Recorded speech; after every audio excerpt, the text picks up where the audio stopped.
Bonjour, bienvenue. Bon, je vois que les paiements n'ont pas beaucoup de succès.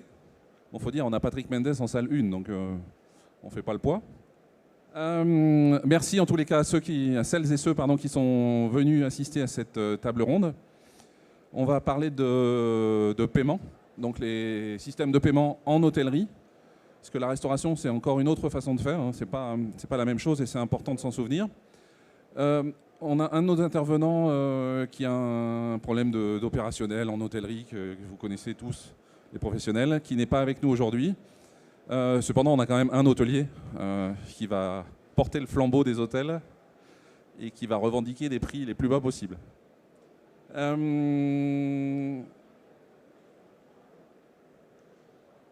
Donc, pour ma part, Guylain Denicel, je travaille dans l'hôtellerie depuis 30 ans. J'ai commencé veilleur de nuit, fini directeur. Travaillé dans la technologie, dans plein de boîtes de technologie. J'ai fait plein de conseils. J'ai été actionnaire d'Avel Pro au début de la partie Channel Manager d'Avel Pro qui est devenue The Edge. J'ai participé à plein de groupes de travail sur la technologie, y compris sur la tokenisation dans les paiements. Je suis dans la boîte de techno, moi. Je suis dedans. Et voilà. Et j'ai créé Tendance Hôtellerie il y a 13 ans maintenant, où on parle beaucoup de technologie, de marketing, toujours pour l'hôtellerie. Je vais laisser chacun des intervenants se présenter. Dominique, tu es le premier. Alors bonjour, Dominique Moetpour. Moi, ça fait 25 ans que je suis dans le paiement, plus dans les aspects techniques, solutions intégrées. À travers plusieurs sociétés, dont pas mal d'années chez PayPal. Et depuis 2 ans, je travaille dans la société Planète, qui existe depuis 35 ans, qui opère dans le retail et l'hospitality, et plus particulièrement sur l'hospitality, nous avons des PMS, nous proposons des solutions de paiement intégrées multicanal. Voilà. Donc Dominique. Bonjour, Thomas Mullet, groupe Patrick Hayat Hôtel. On a un groupe d'hôtels sur Paris, Boulogne-Billancourt, de 6 hôtels. Moi, je m'occupe de 2 des hôtels et pour le parcours, ça fait 15 ans que je travaille avec Patrick Hayat et au préalable, j'avais fait des études dans l'hôtellerie chez Vatel. Voilà.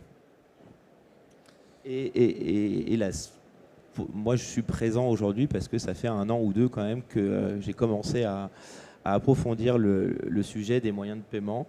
Et donc, du coup, j'ai quelques connaissances sur la question aussi, pour pouvoir discuter. Mathias, parfait. Le bavard.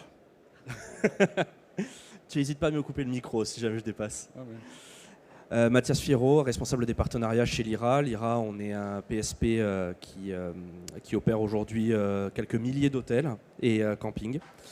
On a quand même pas mal d'expérience là-dessus. Pour mon parcours personnel, c'est mon premier travail. Avant ça, j'étais en école de commerce à Toulouse. Et donc aujourd'hui, je m'occupe de la relation avec nos chers éditeurs de logiciels dans l'hôtellerie et avec les hôtels en direct lorsque ceux-ci remontent des problématiques avec les paiements. Alors, on va utiliser plein de gros mots. Le premier, c'est PSP, donc ça serait bien qu'on définisse les gros mots à chaque fois qu'on en a un. Vas-y, PSP. PSP, c'est Payment Service Provider, et en français, c'est prestataire de services de paiement. Donc c'est la même chose en anglais et en français. Merci. On a une séance de questions-réponses prévue à la fin. Cependant, si en cours de route, vous avez une question super pressante sur le sujet qu'on est en train d'aborder, faites-moi signe et j'essaierai de vous regarder déjà et de vous faire parler. Oui, c'est ça, il faut lever les 2 mains. Il ne faut pas crier, c'est tout. Alors, quand on a préparé la table ronde, on a réfléchi, on a passé un petit peu de temps, on a passé une petite heure au téléphone, en visio, à discuter des sujets qu'on voulait aborder. Et on s'est dit, mais en fait, ça serait bien, pour savoir où on va, ça serait bien de savoir d'où on vient. Donc, Thomas, ça serait pas mal que tu nous expliques d'où on vient, comment c'était avant Internet, ce qu'ont apporté les OTA dans cette partie paiement, dans la partie paiement du client. Alors, l'hôtel, on en discutait avec Dominique juste avant. L'hôtellerie, on est quand même dans un domaine qui est en perpétuelle évolution. Moi, j'ai commencé il y a une quinzaine d'années maintenant. Il faut imaginer, il y a 15 ans, TripAdvisor n'existait pas. Booking était au tout début, aux prémices. On ne parlait même pas de connexion fibre, on parlait d'ADSL. Et on recevait encore des réservations par fax. Voilà. Voilà d'où on vient. Concernant maintenant les moyens de paiement, il y a toujours eu le moyen de proximité, ce qu'on appelle le paiement sur place, donc par carte, par espèce, aussi les chèques. Ça, c'est un moyen de paiement qui disparaît de plus en plus. Et on a toujours eu les virements, mais de manière beaucoup plus difficile. Et d'où on vient aussi par rapport à ces moyens de paiement, c'est aussi la temporalité du paiement. On était sur... alors, on va discuter d'où on vient et on fera à la fin la différence avec où on est aujourd'hui. Comptablement, ce qu'on appelle des balances âgées, c'est-à-dire des débiteurs de l'argent, la trésorerie qui est dehors, avec ses anciens moyens de paiement. Donc avant l'avènement de la virtual card et tout autre nouveau moyen de paiement, il fallait pour un petit hôtel moyenne gamme d'entre 20 et 40 chambres, on avait quasiment 2 mois de chiffre d'affaires qui étaient dehors. Voilà. Aujourd'hui, on parle de 20% d'un mois. Voilà la différence. Alors, moi, je suis un vieux, hein. Je me souviens du Telex. J'ai vu l'arrivée du fax. Le chèque. Par contre, les débiteurs, j'arrivais à les couvrir avec mes arts en général. Mes arts balançaient à peu près mes débiteurs. J'avais la chance d'être dans un endroit où on pouvait se permettre. Donc, on pouvait se permettre d'être dur, de dire c'est 2 ou 3 du minimum. On pouvait faire plein de choses, même si c'était pas super légal, c'est pas grave. On avait le pognon, c'est le principal. Oui, donc avant, effectivement, tout était en manuel déjà. C'est important de le rappeler, la partie manuelle. Donc ça veut dire saisie, ressaisie, re-ressaisie. Les fameux sabots de carte bleue aussi, avec les autorisations au téléphone. Je ne sais pas s'il y a des gens qui se souviennent de ce genre de truc. Oui, encore aujourd'hui, les PLBS, ça s'appelle, c'est des préautorisations que l'on fait pour un petit peu schématiser le truc. Quand vous allez à la station-service, à la caisse automatique, que vous mettez votre carte et qu'on vous dit vous pouvez tirer de l'essence jusqu'à 200 €, en fait, la machine a fait une préautorisation de 200 € sur votre carte. C'est exactement ce qu'on fait dans un hôtel quand vous faites une réservation au téléphone et qu'on vous demande votre carte pour faire une empreinte. On fait exactement la même chose. Merci. Bon, alors maintenant, c'est quoi l'état des lieux aujourd'hui, les 2 professionnels du paiement?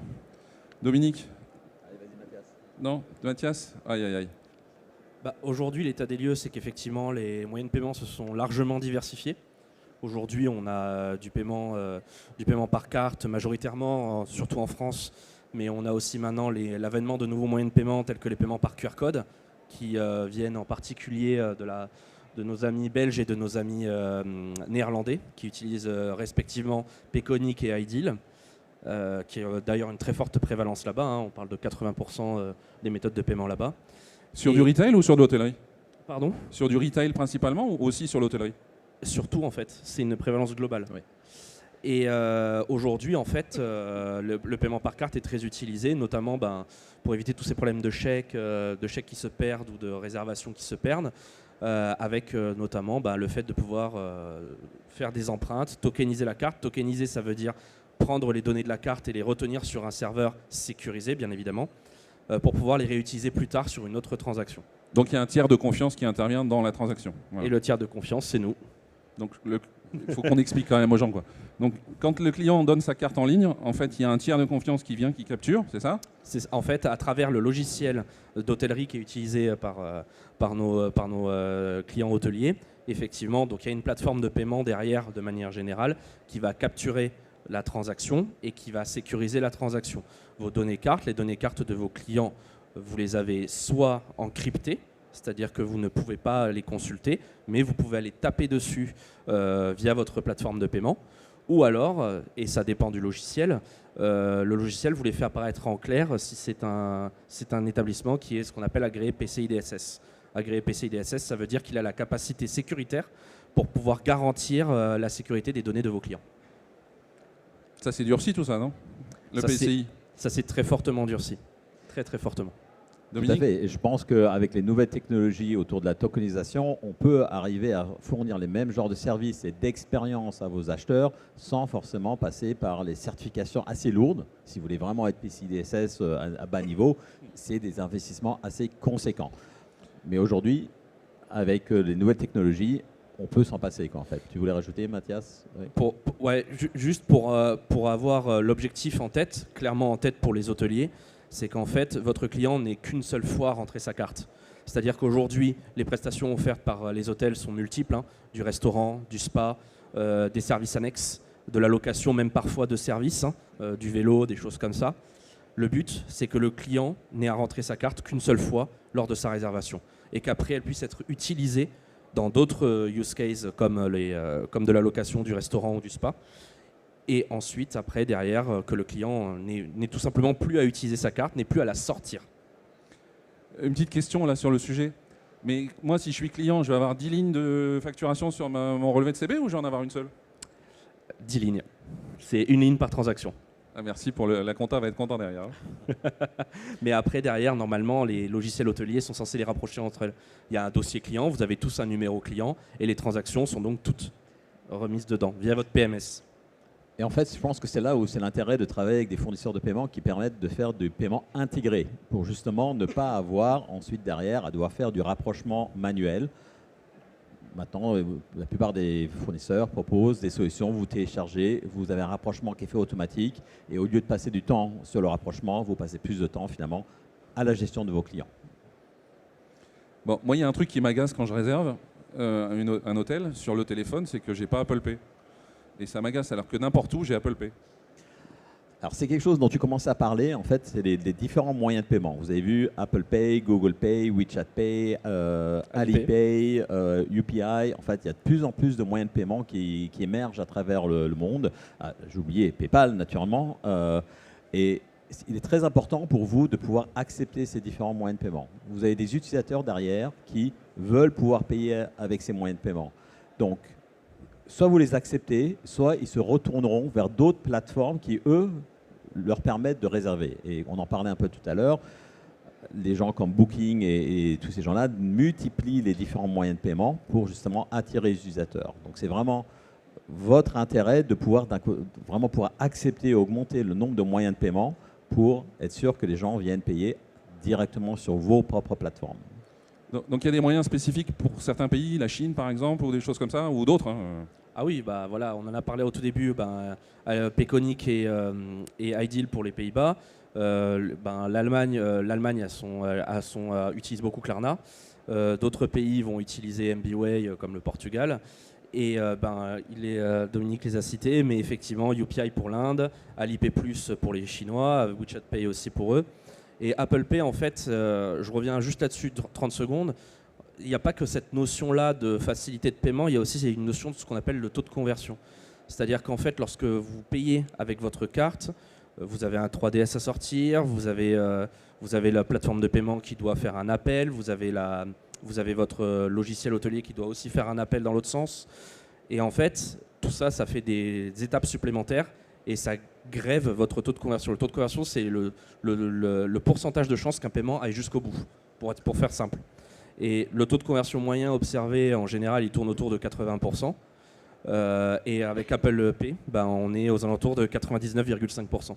Donc tout ça, c'est du chiffre d'affaires en plus. C'est de l'utilisateur qui permet derrière, qui lui est content puisque son paiement est passé sans aucune couture. Et de la facilité pour tout le monde au final. Dominique, Oui, tout à fait. En fait, c'est un point très important. Je pense que le paiement pour tout le monde est un facteur d'anxiété. Enfin, je pense que vous êtes tous des acheteurs, vous passez, je ne sais pas combien de personnes ont Apple Pay ou Google Pay, mais si vous êtes utilisateur, vous voyez que c'est super simple en fait. Vous n'êtes pas pour taper, c'est fait. Et en fait, c'est cette facilité, cette expérience qui permet d'enlever cette anxiété au moment du paiement. On est dans l'hôtellerie, les montants peuvent être assez rapidement, assez conséquents en fonction de nombre de nuitées. Vous, ce que vous souhaitez, c'est que les gens finalement finalisent et réservent en fait. Et c'est à travers ces expériences, ces moyens de paiement qui mettent le client, qui rassurent le client, qui donnent une expérience très simple au lieu de devoir chercher sa carte, avoir le petit pop-up. Si vous, en plus vous avez une mauvaise intégration, le pop-up va être trop petit, vous allez devoir jongler avec les doigts sur votre téléphone, trouver l'endroit où vous rentrez le code SMS ou l'app, enfin des expériences très compliquées. Et à chaque étape, vous risquez de perdre des clients. Donc plus l'étape est simple, et ça y est, j'ai oublié le terme, mais plus l'étape est simple, plus vous allez convertir des gens et plus vous allez pouvoir augmenter votre chiffre d'affaires. donc ça veut dire que dès qu'on perd un client là-dessus, il va réserver chez Booking, quoi. Exactement, en fait, puisque je pense que vous avez essayé l'expérience Booking, c'est super simple. Le paiement est pratiquement caché et... Enfin, vous savez que vous payez, mais on ne vient pas vous embêter. Je pense qu'il y a un autre enfin, comme je vous disais, je travaille chez PayPal et on a beaucoup travaillé avec une plateforme qui s'appelle Airbnb. Le paiement, on n'en parle pas. On en parle la première fois et après, c'est caché. On va plutôt vous aider à choisir les conditions tarifaires, mais le paiement est un non-événement. On enlève cette brique d'anxiété. Tu veux dire que ce soit smart? Ah, je trouve que Voilà. c'est très smart en Voilà. fait. C'est...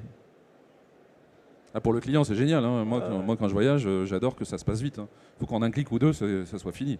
On est d'accord, on y va, hop, le panier est validé, on y va, quoi. Exactement.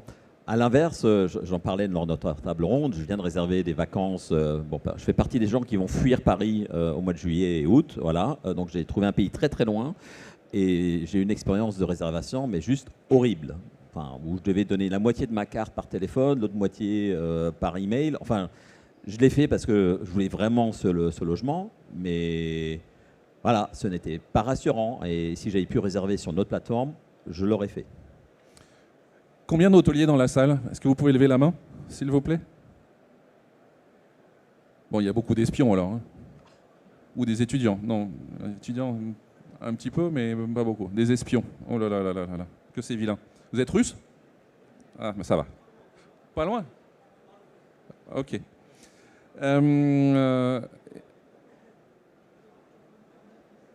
Monsieur. On n'entend rien du tout. Attendez, on vous amène un micro.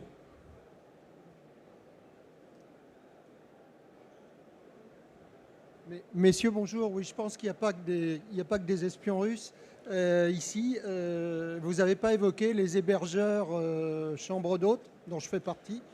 C'est mélangé dans mon esprit. Et a priori, votre voisin, je suis passé à son stand, je viens de passer à son stand, c'est pas encore quelque chose que vous avez beaucoup développé. Donc voilà, peut-être à réfléchir. Mathias, aïe aïe aïe. Ah bah non, les plateformes aujourd'hui qui sont pour les chambres d'hôtes aujourd'hui, majoritairement c'est du Abritel, du gîte-de-france.fr. Ce sont des plateformes en fait, pas que, mais vous avez des logiciels en commun avec l'hôtellerie puisque vous pouvez utiliser pareil, hein, vous pouvez utiliser des PMS si vous avez plus d'une ou deux chambres pour pouvoir les gérer vos réservations. Vous avez aussi des Booking Engine pour pouvoir vous collecter les réservations et vous avez aussi même pour certains les réservations, les chambres d'hôtes les plus évoluées, vous avez aussi des channel managers pour vous distribuer sur les différentes agences en ligne. Donc en fait, votre profil il est quand même vraiment similaire à celui des hôteliers. Et celui des hôteliers, aujourd'hui, nous, je parle pour l'IRA, on est quand même vraiment présent sur le milieu de l'hôtellerie. Donc moi, je serais intéressé de discuter avec vous, effectivement, derrière des solutions logicielles que vous utilisez pour qu'on puisse vous offrir aussi nos services. Alors là, Mathias, je vais reprendre la main aussi. Je vais me mettre à vendre aussi un petit peu. Je vous invite aussi à venir nous voir, puisque au niveau de la société Planète, nous avons une offre à travers une société qui s'appelle Avancio, qui s'est justement très spécialisée sur les gîtes et les logements plus, je dirais, non hôtels. Où pareil, nous avons beaucoup travaillé sur intégrer les paiements. Donc tout ce que j'ai parlé avant d'expérience, eh bien, nous intégrons ça aussi sur ce genre d'offres en fait, pour répondre à vos besoins qui sont proches, en effet, mais qui ont leur petite spécificité et nous souhaitons répondre à vos besoins. Moi, Et toi, alors, tu es passé sur ces systèmes, sur ces nouveaux trucs là? Alors, moi, avant de répondre à cette question, j'avais une autre question pour ces messieurs. Justement, nous, on est en train de réfléchir justement à passer sur ces systèmes-là, mais on se rend compte qu'il y a une absorption, il y a un coût supplémentaire. Voilà, il y a un coût. Et justement, je pense à monsieur qui est sur du gîte, qui est forcément moins gros, donc avec 1, 2, 3, 4, 5 chambres par rapport à un hôtel qui va avoir plusieurs chambres ou un groupe qui va avoir plusieurs hôtels. Et des prix moyens sans doute plus faibles Ouais. aussi. Comment lui peut alors que nous on se pose la question, nous on a concrètement 180-200 chambres sur Paris. On se pose la question d'absorber ces systèmes. Comment lui, avec beaucoup moins de chambres et donc du coup beaucoup moins de chiffre d'affaires, pourra être capable d'absorber vos coûts? Alors, c'est une très bonne remarque, c'est une très bonne question. Déjà, dans un premier temps, effectivement, il faut pas se le cacher. En général, ces solutions-là, toutes connectées, toutes interconnectées, c'est plus cher. Il faut pas se le cacher. Les banques aujourd'hui qui font vos contrats d'acquisition sont très agressives sur ces coûts-là. Et on a tendance, nous, avec les plateformes qu'on appelle entre guillemets full service, on est quand même un tout petit peu plus cher. Néanmoins, ce qu'il faut voir, c'est qu'effectivement, le coût est plus cher, mais ce que vous gagnez en sortie est aussi beaucoup plus important. Vous avez du taux de conversion en plus. Vous allez avoir du rapprochement, comme Dominique l'évoquait, du rapprochement financier qui vous fait économiser du temps sur la comptabilité. Vous allez avoir des nouveaux moyens de paiement qui vous apporteront plus de clients. Et vous allez avoir aussi toutes ces expériences de taux de conversion qui vont augmenter parce que le paiement est facilité sur votre plateforme. Sachez que tout ça, ça fait du chiffre d'affaires en plus. Et en général, ce chiffre d'affaires excède très largement les coûts supplémentaires que vous allez avoir. Et un point encore qui est important à noter, c'est que plus votre expérience de paiement sur votre Booking Engine ou sur votre site hôtelier sera fluide, moins les gens iront sur Booking. Et on rappelle, même si Booking aide beaucoup les hôteliers via la visibilité, ça reste quand même 19 à 35% de commission suivant la manière dont on est placé sur leur page. Ah. Moi, personnellement, j'aime bien prendre ma propre expérience en tant que voyageur, que ce soit professionnel ou privé. Et j'ai tendance, comme beaucoup de gens, à commencer ma recherche sur Booking parce que c'est simple, vous avez tout, vous avez les critères. Mais une fois que j'ai repéré, j'ai fait ma petite shortlist d'endroits que j'ai envie d'aller voir, je vais toujours chercher le site web directement de l'hôtel ou même du gîte, en fait. Mes vacances, en fait, c'est dans un gîte. Et j'ai trouvé, finalement, une façon de contourner Abritel parce qu'ils avaient leur propre site. Bon.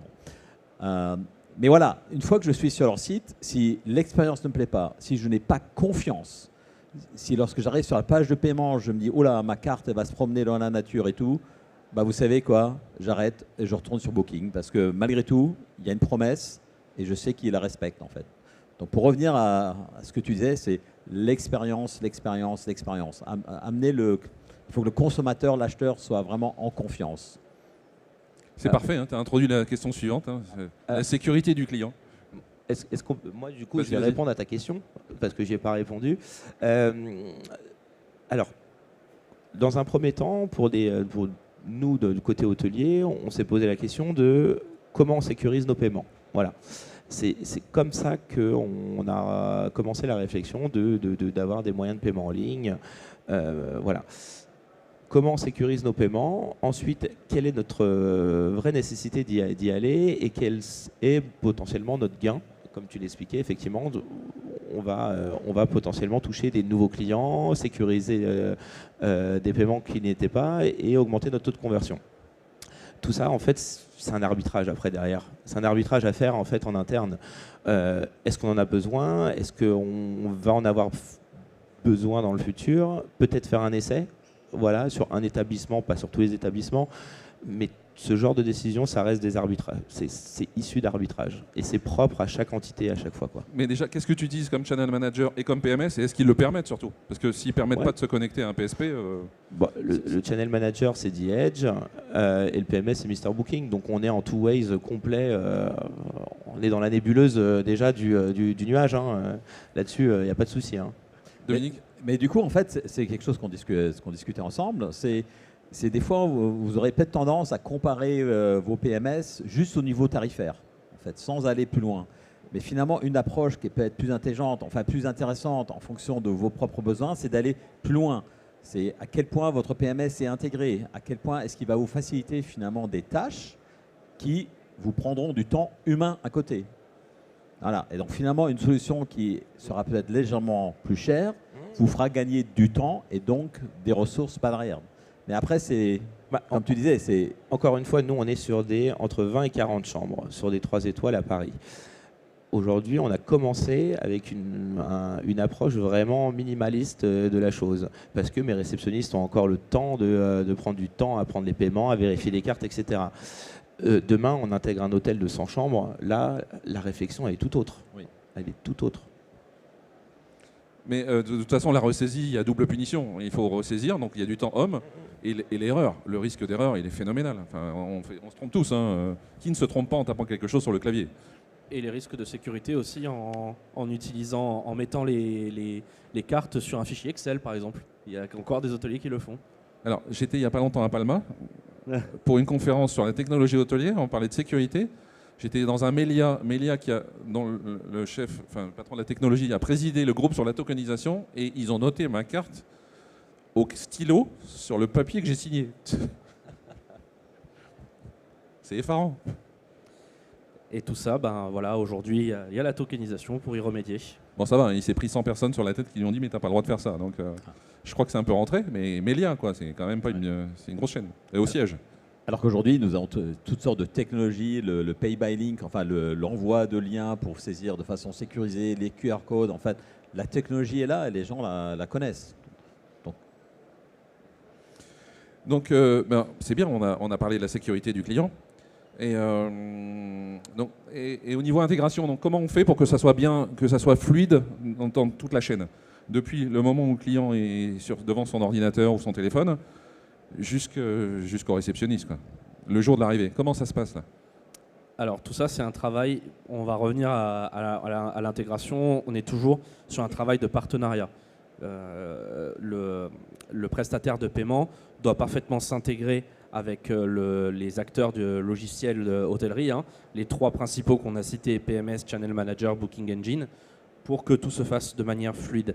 Donc tout ça, c'est de la discussion, c'est beaucoup de travail engagé de la part des prestataires de services de paiement et des logiciels hôteliers pour faire en sorte que vous, hôteliers, vous puissiez proposer la meilleure expérience possible à vos clients et faire en sorte que justement cet acheteur qui arrive, qui réserve, il puisse avoir cette expérience fluide, mettre sa carte et être dans un environnement de confiance. Pour que ça arrive après directement au niveau du réceptionniste qui va voir dans le PMS réservation actée, réservation faite, paiement effectué.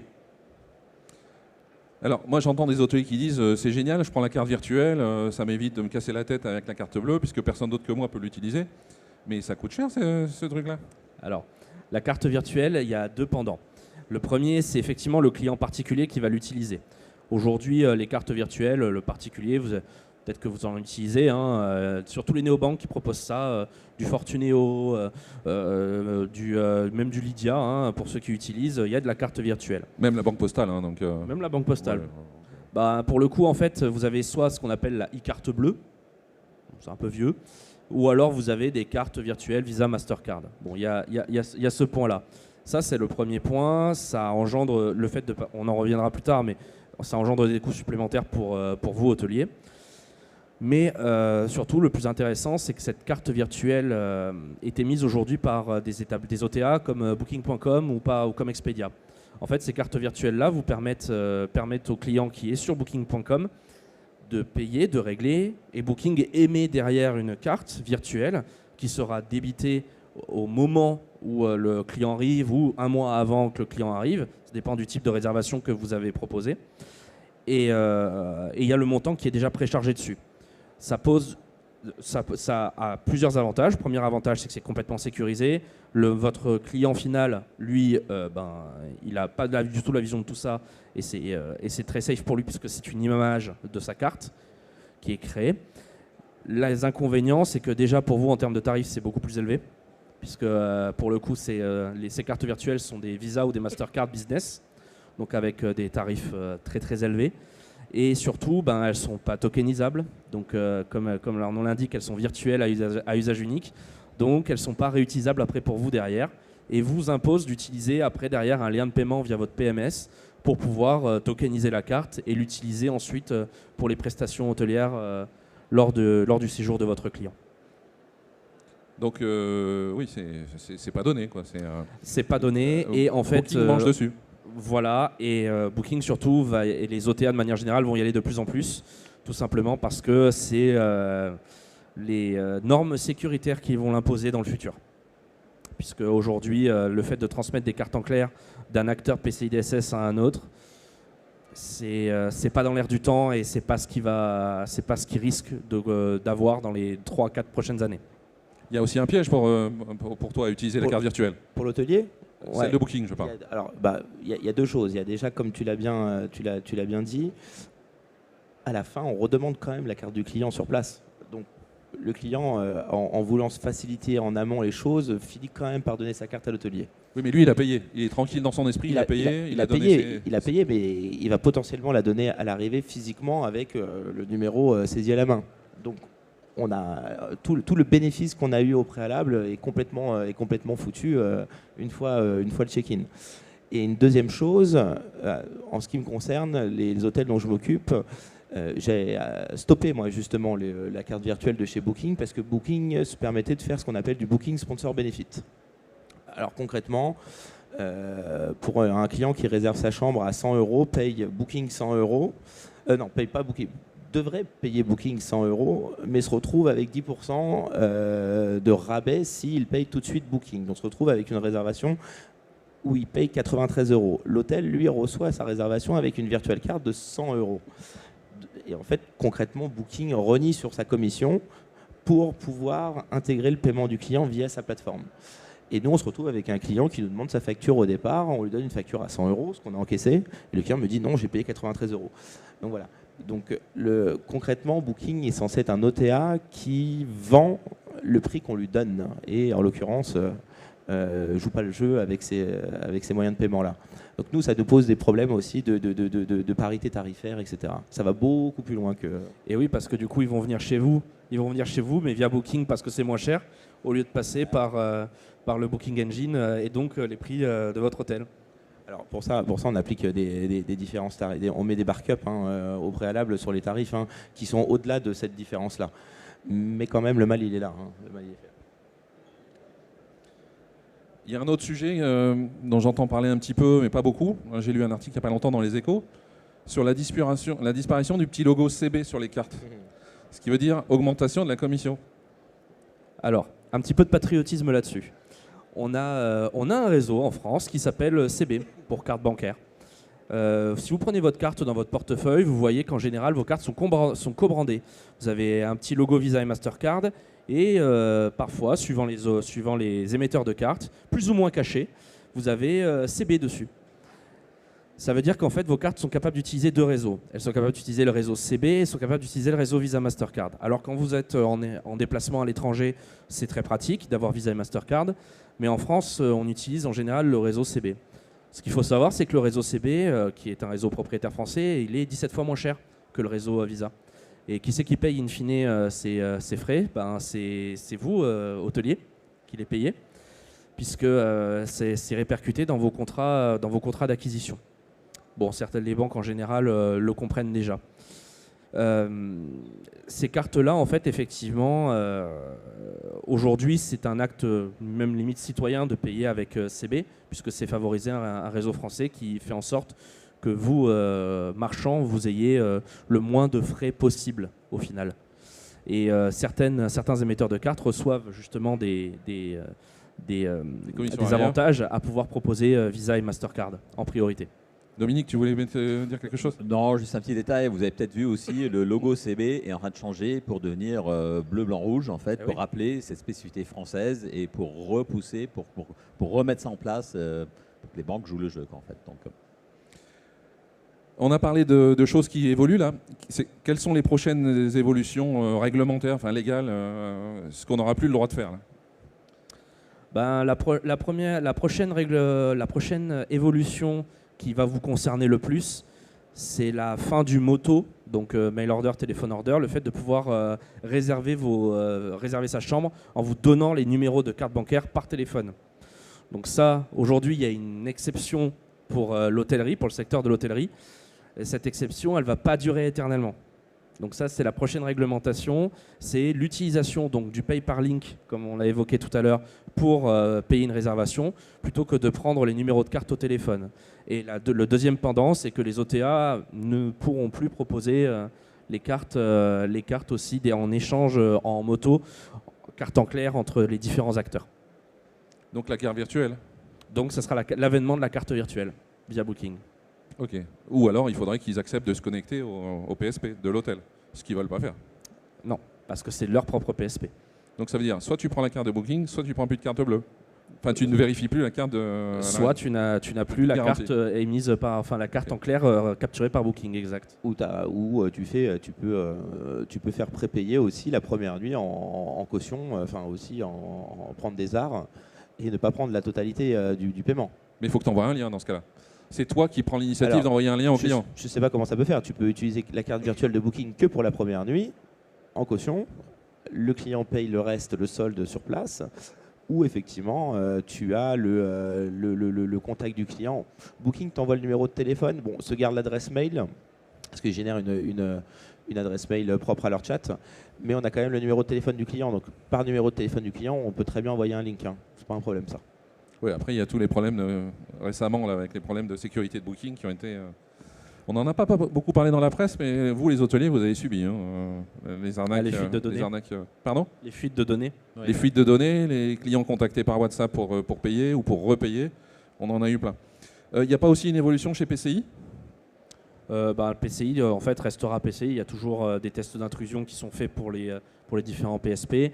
Sachez qu'un PSP qui est PCI depuis longtemps, en fait, chaque année, sa certification est renouvelée, mais avec des tests supplémentaires. Donc, en fait, un PSP qui est PCI depuis 1 an et un PSP qui est PCI depuis 14 ans, ça n'a pas véritablement la même valeur, en fait. Il n'y a pas le même niveau de sécurité entre les deux ? Disons que la première année, quand vous passez le test PCI DSS, en fait, quand vous avez cette certification-là, vous l'avez et derrière, vous avez des recommandations. Mais chaque année, les recommandations sont de plus en plus poussées, de plus en plus dures. Et donc, au bout de 14 ans, 15 ans, vous avez normalement une plateforme qui est blindée, quoi. C'est peut-être une des évolutions justement aussi au niveau des PMS, parce qu'un certain nombre de PMS prenaient en charge un certain niveau de PCI pour vous donner accès au numéro de carte et vous permettre de gérer de façon un peu plus précise. Mais ça, avec les durcissements, ils vont changer en fait pour pouvoir se reposer sur les PSP, les acteurs comme nous, parce que les contrôles vont être de plus en plus stricts et de plus en plus difficiles. Oui, parce qu'il y aura un impact. Le PCI, ça ne concerne pas que le logiciel, ça concerne le hardware et le software, c'est ça. Donc même un moindre câble entre deux appareils, il doit être PCI. Oui. Exactement. C'est ça, hein. Il est important de comprendre que tout est concerné par cette norme. Le temps passe, hein, hélas. Fidélisation et paiement. Est-ce que les nouvelles formes de paiement, les nouveaux moyens de paiement qu'on donne aux clients permettent de le fidéliser ? La tokenisation, c'est clairement l'exemple type de la fidélisation, en fait. Donc le fait de garder les données cartes dans un établissement PCI DSS, c'est un moyen de fidéliser votre client, puisqu'après, derrière, lorsqu'il reviendra chez vous pour payer, il n'aura même pas besoin de présenter sa carte, puisque sa carte sera déjà présente dans les serveurs de votre PSP. Donc ça, c'est déjà un premier acte de fidélisation qui est quand même très fort. Le deuxième acte, c'est de lui proposer tout simplement les moyens de paiement qu'il utilise habituellement. Donc Apple Pay, tous ces moyens de paiement-là, en fait, ces moyens de paiement favoris, ça contribue à la fidélisation parce qu'il s'est dit, j'ai pris ma nuit d'hôtel une fois chez cet hôtel, chez cet hôtelier, il avait mon moyen de paiement préféré, ça s'est très bien passé. Je reviens on a des hôteliers qui témoignent de ça. Finalement, pardon, vas-y, non. Bon, juste quelques mots en plus là-dessus. Comme à une époque, vous deviez accepter la carte American Express pour attirer les voyageurs, je pense que l'environnement a évolué. Maintenant, vous allez devoir accepter du PayPal, du WeChat, du Alipay, et on parlait de tout, Payconic, ID, tous ces moyens de paiement pour être sûr que les clients, finalement, viennent parce que ce sont les moyens de paiement qu'ils veulent utiliser. L'hôtelier, vas-y. Ouais. Après, il y a une question. Je fais après. Ok. Alors, comme moyen d'attirer de nouveaux clients, je crois que c'est indéniablement quelque chose de positif. Ça, on est d'accord. Pour la fidélisation, moi, je suis beaucoup plus mesuré. Encore une fois, tout dépend de tout dépend de notre structure, de notre taille et le type de clientèle qu'on a. Moi, je vais voir d'autres moyens de fidéliser les clients, mais je ne suis pas sûr que ce soit le sujet d'en parler avec mes confrères à côté de moi. Voilà. Moi, en tant que client, s'il y a un endroit où je vais, où c'est facile de payer, où il fait comme j'aime, et il ne me casse pas les pieds avec la carte bleue, et surtout, je sais qu'il ne la note pas au stylo, là, je suis rassuré quand même. Dans ce cas-là, moi, les clients qui viennent régulièrement chez moi, il y a un autre moyen qui arrange tout le monde, c'est le paiement par virement. Le paiement par virement, je n'aurai pas de commission. Et lui, il peut payer à la fin du mois pour chaque séjour qu'il a fait dans le mois. Si tu veux, voilà, il va venir une nuit toutes les semaines ou 2 nuits toutes les semaines. Lui, il a besoin d'avoir une facturation mensuelle simple. À la fin du mois, je lui envoie sa facture, il me fait un virement. Lui, il est content parce que il appuie sur son bouton, il donne directement à son comptable comme il veut. Et moi, je ne paye pas de commission sur la transaction. Donc les PSP, là, vous y êtes Ah bah Au virement. typiquement, tu vois, dans ton use case, nous on a ce qu'on appelle l'initiation de virement. Donc ça peut se rajouter sur un lien de paiement. Donc à la fin, pareil, tu as ta facture avec les clients et tu peux lui envoyer un lien de paiement avec de l'initiation de virement dedans. Donc le client, pareil, te fait un virement, sauf qu'au lieu d'avoir le virement qui atterrit sur tes comptes de manière comme un cheveu sur la soupe, puisqu'il faut aller le chercher et il faut aller chercher le libellé, le rapprocher à la fois dans le PMS et à la fois comptablement. Bah là, en fait, le virement en fait, sera directement intégré au PMS puisqu'il sera intégré comme un moyen de paiement type carte, type carte classique. Et il y aura une ligne qui correspondra à la fois dans le PSP et à la fois dans le PMS. Donc ça peut faciliter les choses. Bon. Merci messieurs. Je pense qu'il y a sans doute des questions dans la salle. Lamia, tu voulais poser une question? Est-ce qu'il reste un micro? Il y a un micro quelque part? Il est où le monsieur? Oui, bonjour. Donc moi, je suis Lamia, il m'a déjà cité. Je travaille pour la société Planète. Et la question, c'était par rapport à ce que vous disiez, Mathias, sur la fidélisation par le token. Parce que je sais que dans notre PMS et dans le cours du développement que l'on a fait, on avait le token au départ qui se mettait sur le profil et on a changé ça exprès justement parce qu'on ne veut plus avoir de token au niveau du profil, on veut l'avoir au niveau de la réservation de façon à ne plus pouvoir l'utiliser une fois que le client il a fait son check-out et en tout cas surtout une fois qu'on a fait la clôture journalière pour préserver la confidentialité des données bancaires. Donc pour moi, je pose la question ouverte de est-ce que vraiment on veut considérer un token comme un élément de fidélisation des clients? C'est une question ouverte. Hein, mais... Mon Dieu. Alors, merci pour la question. Alors oui, ça peut être considéré, moi je le considère, mon point de vue, c'est vraiment de le considérer comme un outil de fidélisation, puisque lorsque vous payez, vous avez marqué enregistrer mes paiements pour les achats futurs. Je vais sortir un peu de l'exemple de l'hôtellerie, je vais prendre l'exemple d'Amazon. Quand vous allez sur Amazon, c'est super d'arriver, de dire je paye, terminé, j'ai même pas besoin d'entrer ma carte. Et pour eux, c'est des formidables leviers à la fois de conversion, parce que l'acte de paiement il est quasi invisible. Vous attendez juste la livraison après derrière de votre produit. Et en plus de ça, vous n'avez pas besoin de rentrer votre carte. Mais en fait, votre carte elle est tokenisée. Donc ça facilite l'acte d'achat. Maintenant, si je reviens à l'hôtel, je suis client régulier, je monte sur Paris fréquemment. Et sur la page de paiement, à un moment donné, j'ai cliqué « Enregistrer ma carte pour les achats futurs ». Ce que je fais maintenant quasiment systématiquement. Et en fait, je sais que la prochaine fois que je reviens sur la page de paiement de cet hôtel, en fait, ma carte, elle sera déjà pré-remplie. Donc, pareil, j'ai pas à aller chercher ma carte, j'ai pas à chercher mon portefeuille ou quoi que ce soit. La carte est déjà inscrite dedans. Et si jamais l'hôtelier met un programme de fidélité dans lequel la carte est déjà enregistrée, c'est-à-dire qu'il y a juste peut-être un numéro client juste à mettre au final dans la réservation juste pour dire je suis client fidèle, j'ai juste à mettre mon numéro client et ma chambre réservée est déjà payée, ça fait aussi la différence au niveau fidélisation. Finalement, une autre façon de voir la chose, c'est de vous, en tant qu'hôtelier, de comprendre finalement quelle est votre cible. Parce que finalement, entre un hôtel où vous avez beaucoup de clients business qui potentiellement sont récurrents, reviennent vraiment toutes les semaines, en fait, où il y a peut-être d'autres solutions, ou qui montent régulièrement sur Paris, comme dans ton exemple, Mathias, à des hôtels où vous êtes plutôt sur des zones touristiques et donc, a priori, des clients peut-être moins fidèles. Je pense que c'est à vous de comprendre quelle est vraiment votre cible et derrière mettre en place les différentes techniques, expériences qu'il faut pour attirer et retenir ces gens-là, en fait. Donc, de toute façon, un moyen ne s'oppose pas à l'autre. Ils sont complémentaires. Exactement. On est bien d'accord là-dessus.